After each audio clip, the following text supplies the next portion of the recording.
I'm going to fix a problem today. My cabinets down here that hold my pots have no space for all the lids. They're just kind of a jumbled mess down there.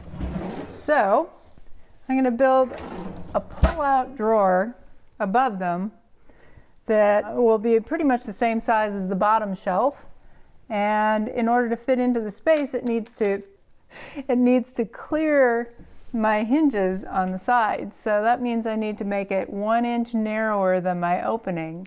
So I like to be efficient and make good use of the materials I have on hand. The original plan was to make my drawers 22 inches deep, but I found out that the plywood that I have for the bottoms is only 21 and a half inches, only 20 and a half inches deep. So rather than making waste of my materials, I'm going to make my drawer sides 21 inches rather than the 22 that I had originally planned. And on the front, I'm also going to be putting an additional piece of 3/4 inch maple so that it finishes out nicely and doesn't have this plywood edge. It'll have a nice beveled edge like the rest of my drawers. So I'll set my stop to the 21 inch length that I want for the drawer sides. Now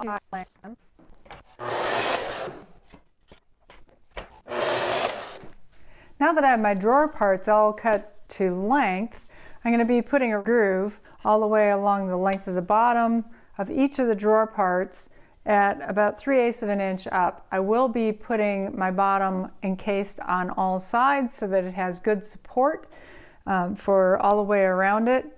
So the groove I need to cut is a little bit less than 1/4 of an inch. The actual thickness of that plywood is more like 3/16. Now I'll set my fence to 3/8 of an inch, which is where I want the bottom of my dado to run. I've made a mark along the inside edge so that I make sure that I put the correct side down against the saw.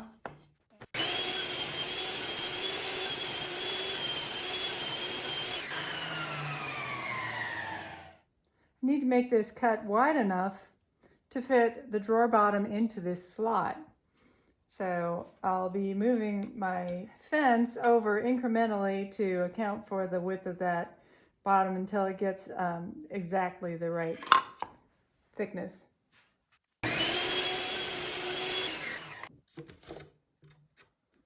Just a little bit more.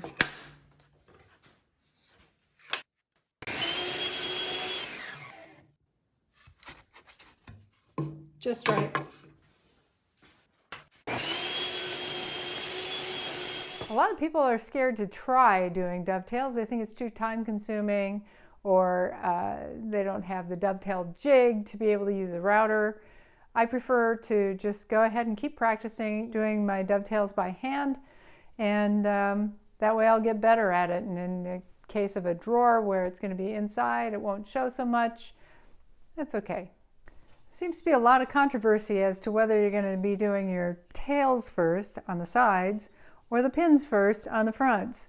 For me, I decided that I prefer to go with the tails first because it's much easier for me to shave down the pins to fit the tails than vice versa. The first part of setting up your dovetails is to determine the thickness of your board, either using a beam gauge like this or a gauge like this, where you set the cutter depth to the thickness of the board.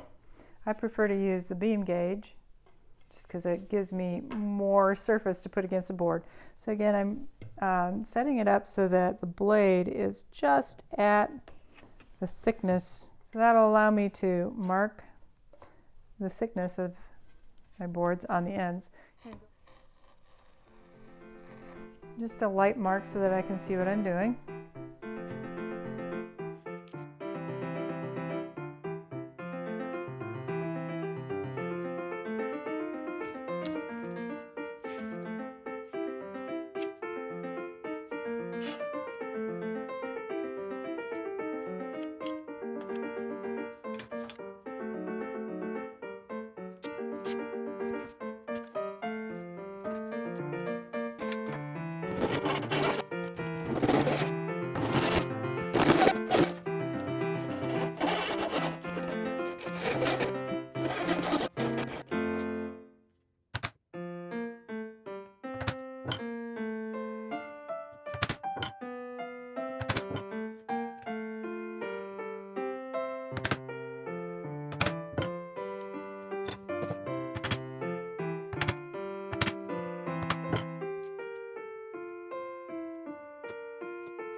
It's too big to fit underneath the track saw portion, so I'm going to have to cut this on the table saw. Not my favorite, but it works.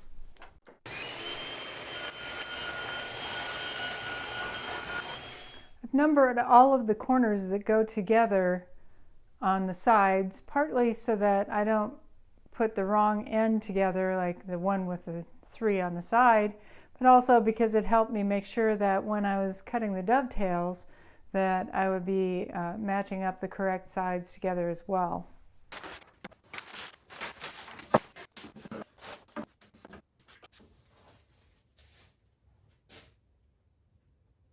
That would be enough glue.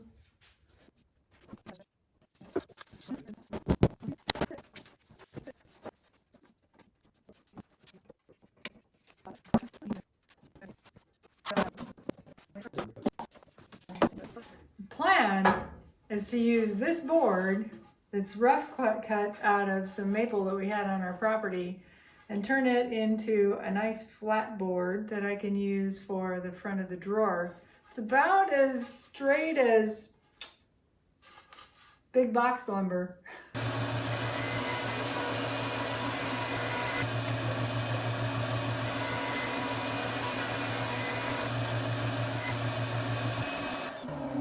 Okay, there's a dip in it here, so I want to lay the track saw on it and cut that off straight.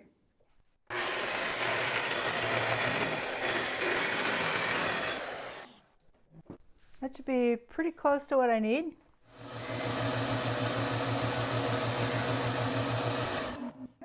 Two edge jointed. So now I can rip it at 5/8 or so and then plane it down to half.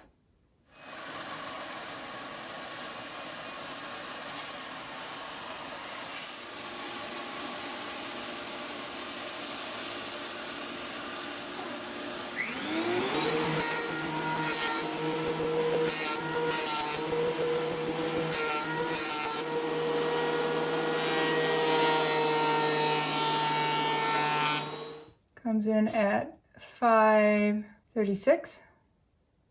I think that's good enough because I'll do some sanding down and it's just a drawer front. It doesn't need to be exact.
When I put both of the pieces of plywoods on the ends and add in the 1/2 inch for the drawer slides, my measurement comes out 1/8 of an inch wider than the opening.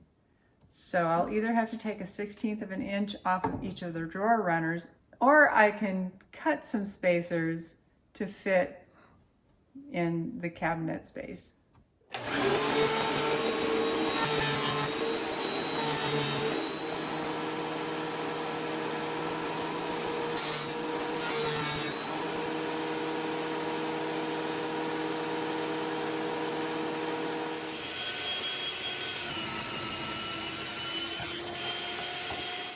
I'll be putting the spacer for the cabinets all the way to the back, and on the 11-inch spacer I've marked on here where my drawer slides are going to be drilled in, so I want to make sure that my screws to hold this against the cabinet are not in any of those locations. I am not left-handed.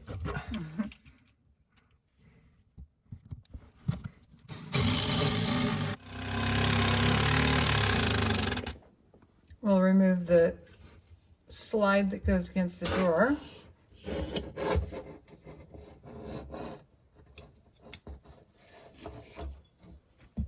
That gives us access to the holes.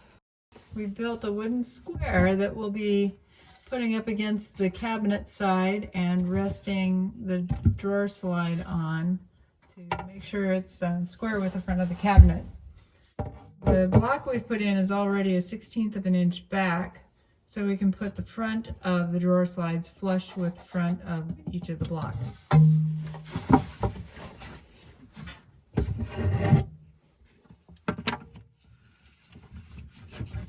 Wait. Can you hold the...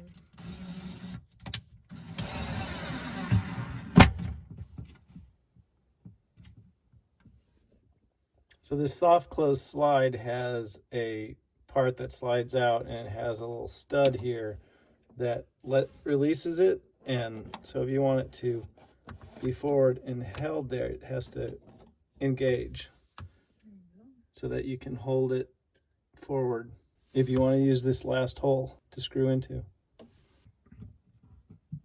That's not going to give you much adjustment either. How about if I go with a middle adjuster? Really?